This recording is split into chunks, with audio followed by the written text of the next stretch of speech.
Olá, portistas, sejam bem-vindos a mais um Dragão Autêntico. Desta vez vamos fazer a análise do clássico Futebol Clube do Porto-Benfica.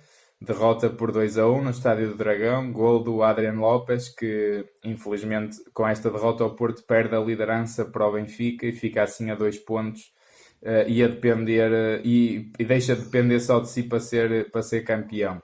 Dragão, hoje eu estou sozinho, mas o Dragão 27 está à distância, portanto ele vai dar o seu contributo na mesma. Antes de mais, não se esqueçam de subscrever o canal, partilhar, fazer like, deixem os vossos comentários sobre o que é que acharam da partida, sobre o que é que acham que vai ser daqui para a frente. Se nos ouvem no podcast, façam estrelas, subscrevam, sigam, o habitual. Vamos para analisar a partida. Dragão 27, o que é que te pareceu? Sobretudo, se calhar convinha olhar até para aquele 11 inicial, não é? De certa forma, um 11 surpreendente do Sérgio Conceição, sobretudo com o Adrian Lopes, não é? Sim, Dragão 8, de facto, na minha perspectiva, um 11 surpreendente, sobretudo pela colocação logo no 11 inicial do Adrian Lopes. Acho que, de facto, é um jogador que, na minha perspectiva, pese embora tenha sido o autor do gol do Porto, mas na minha perspectiva, e nem tenha feito um mau jogo, ele fez um jogo, digamos, não teve erros no jogo, mas é um jogador de pouca intensidade, é um jogador que não serve o jogo do Futebol do Porto e muito menos o jogo, a ideia de jogo do Sérgio Conceição. De resto, achei muito bem o que ele fez com os laterais, naturalmente o Alex Telles é de pedra e cal, na direita o Manafá, muitíssimo bem, o Porto tinha que dar largura ao seu jogo e profundidade pelas alas. Depois, o meio campo, no fundo, os dois jogadores mais do miolo, quer o Herrera, quer o Oliver, mantiveram-se, e depois mais nas alas o Corona e o Brahim. Só que aí, logo aí, da minha perspectiva, houve um desequilíbrio. O Corona esteve muito mal, o Brahim sim esteve muito bem, eu diria, enquanto teve fogo, e ele teve uma missão muito desgastante, até porque era ele que muitas vezes vinha mais para o miolo fazer o terceiro médio, digamos assim, e dar linhas, e dar jogo entre linhas, e também movimentar um bocadinho, digamos, dar um outro dinamismo ao jogo do Porto. E depois na frente o Marega, pronto, regressou, tudo bem, embora viesse naturalmente de um período de paragem e portanto não fez um jogo de grande rendimento, de alto rendimento, embora tivesse algumas oportunidades, e o Adrian como segundo avançado, mas na minha perspectiva eu aí, se calhar logo de início, meteria o Soares. Não é que o Soares esteja em boa forma, mas é um jogador que dava presença na área e que dava trabalho aos centrais do Benfica. Portanto, discordo digamos, dessa opção do Sérgio, mas pronto, o jogo foi como foi. Depois, relativamente ao jogo, a primeira grande marca do jogo foi que o Futebol do Porto, quer no início da primeira parte, quer no início da segunda parte, entrou muito pressionante, entrou com uma pressão alta e entrou mandou no jogo, quer na primeira, quer na segunda parte, repito. Na primeira parte, depois de sofrer o golo, depois de marcar o golo, peço desculpa, aí digamos, o cariz do jogo mudou. Mas esta é a primeira grande marca, digamos assim, na minha perspectiva do jogo. Eu concordo com o que diz. Acho que o Porto até de facto entra muito bem na partida. Acho que acaba por querer impor o seu jogo. Claro que o Benfica sempre a responder, sempre a atacar, um jogo sempre com uma presença também emocional muito grande, mas acho que o Porto entra... Muito taco a taco. Foi muito taco a taco, sim. Mas acho que o Porto entra melhor na primeira parte. Acho que chega ao golo e muito bem. Se bem que acho que isto foi algo que aconteceu ao longo de todo o jogo, oportunidades criadas de passo de ruptura, passo de marcação, onde aparecem os jogadores do Porto para finalizar um bocadinho mais à vontade, acho que o Porto fez zero. E isso deixa-me um bocadinho preocupado e deixou-me bastante triste. Claro que o Benfica também defende muito bem, mas o Porto não criou essas oportunidades. Mesmo o gol nasce de um livre direito, não é? Um ressalto de um livre direito. Claro que o Porto ao fim podem dizer que teve oportunidades, que teve de facto bolas, mas foi devido a cruzamentos, portanto não foi... Muito mais remates enquadrados com a baliza, mas de facto Claro. Situações mesmo de gol, Exato. houve algumas, O Porto, poucas. isto não quer dizer que o Tinha que Porto... haver outro volume de jogo atacantes, estou de acordo contigo. Exato. O que eu quero dizer é, não é que o Porto até nem tivesse tido esse volume, nem tivesse tido essas oportunidades para marcar golo. O que eu quero dizer é, não criou uma dinâmica e um jogo de velocidade suficientemente rápido para surpreender o Benfica, para aparecer na cara do golo à vontade para finalizar. Não. Ou era através... Não é? Ou era através de cruzamentos ou de remates de longe. Há aquele remate que era um golaço do Felipe na segunda parte, que o Vlaco Dimos foi buscar ao ângulo. Ou de canto. O Porto até teve esse volume. A questão é que era um jogo, acho, previsível. Acho que o Porto em certas alturas torna-se um bocadinho fácil de anular. Eu estou inteiramente de acordo contigo e para mim a segunda marca do jogo é precisamente essa. Depois exatamente dessa entrada muito boa do Porto, o Porto deu a iniciativa e deixou de fazer a tal pressão alta. Porque na minha perspectiva não havia intérpretes para a pressão alta e mais, mesmo as recuperações defensivas foram muito deficientes.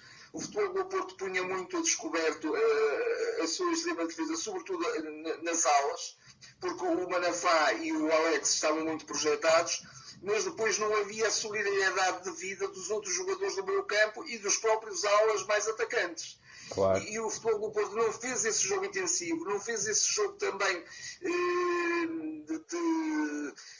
digamos, de outro ritmo, de outra velocidade e um jogo muito previsível, de facto, tornou a equipa muito mais vulnerável e muito mais exposta. Acho que sim, sem dúvida, é a segunda grande marca deste jogo. Eu contava que o Futebol do Porto, até por ser o jogo que é, e tenho a certeza que o Sérgio deve ter trabalhado bem isso também em termos de balneário, deveria ter jogado no outro ritmo. Tinha que jogar no outro ritmo. Este era um jogo do título, não é? Claro. E de facto isso não aconteceu. Claro. Não quer dizer que a equipa estivesse desligada, ou que a equipa não estivesse a sentir o jogo. Claro. Mas não estava de facto com a intensidade devida, não estava com o querer devido, não estava com o ritmo devido. Eu até conferenciei isso com várias pessoas e tinha um bocadinho esse receio. Aquela revolta com que o Porto saiu do Estádio da Luz na primeira volta, não é? Depois da derrota, até lá com a história da música da tourada e etc. O Porto esvaziou-a na Taça da Liga e eu tinha um bocadinho esse receio. O Porto ali entrou com tudo, é dizer, vocês vão, entre aspas, vão pagar por aquela música e pela humilhação e pela falta de... Exatamente, e pela falta de fair play e tudo mais. E esqueceu-se que o jogo mais importante era no campeonato e era este jogo passado. E acho que, apesar de tudo, o resultado prende-se muito e o resultado foi um bocadinho descoberto por duas coisas muito simples. O Benfica, simplicidade e facilidade em criar oportunidades porque tinha dinâmica e tinha velocidade na frente, coisa que o Porto não teve.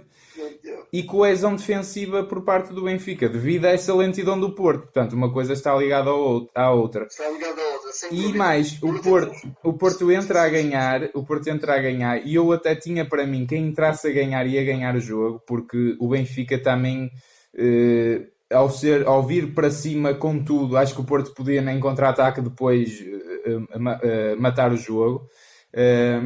Mas infelizmente também depois teve erros ali um bocado de criança. Portanto, o primeiro golo e mesmo o segundo são ali um bocado de distrações na defesa.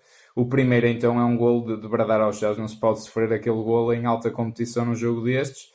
Pese embora um golo com duas faltas do Benfica na mesma jogada. E os jogadores que na altura estavam envolvidos, que foi o Adrian e foi o Manafá, não tiveram a tal intensidade, o tal ímpeto que era obrigatório. E que o Benfica teve. E o Benfica teve.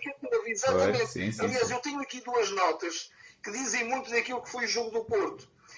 No meio campo do Porto havia fragilidade versus robustez do Benfica. porque o Benfica tinha dois médios, digamos, mais defensivos, um Samaris e o Gabriel, dois jogadores possantes, e o Futebol do Porto tinha quem? O Oliver e o Herrera. Mas o Oliver e o Herrera que não estavam naquele jogo impetuoso, naquele jogo, digamos, voraz, de querer, de velocidade, de ímpeto, de raça, não estavam com esse jogo e, portanto, sucumbiram. E depois, a intensidade e a agressividade, sobretudo a agressividade atacante, que foi quase inexistente.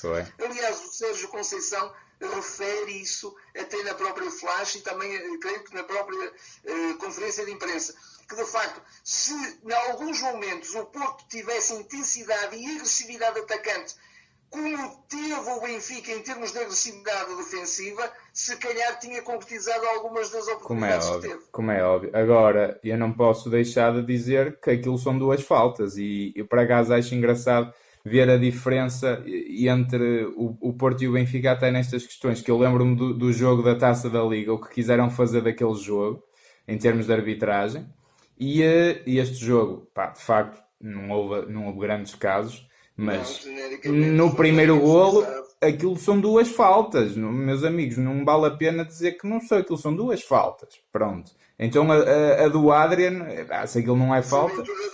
Se aquilo não é falta, tudo bem, sim senhor. Agora, o Porto não deixou de estar a dormir nesse lance, como tu dizes, mesmo assim, e foi essa falta de agressividade que de facto também lhes deu o golo.